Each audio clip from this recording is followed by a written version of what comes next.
ปิดก่อนวันนี้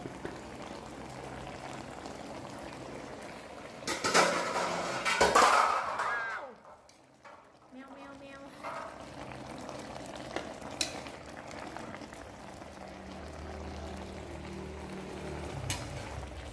ควันมันควัน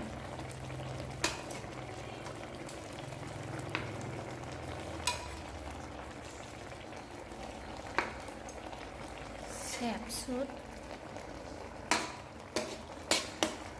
ผมมีอันใดที่ว่าเห็ดแล้วว่าบ่แซ่บนะ ต้องแซ่บอยู่แล้วมันใจเจ้าของไงอันนี้แกงจืดมาเบิ่งแกงจืดเฮาโอเคน้ำแล้ว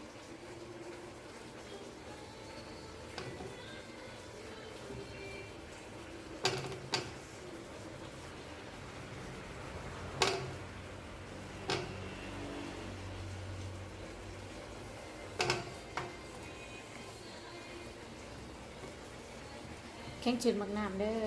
เดี๋ยวมันหยุบก่อนโดนๆสะอาด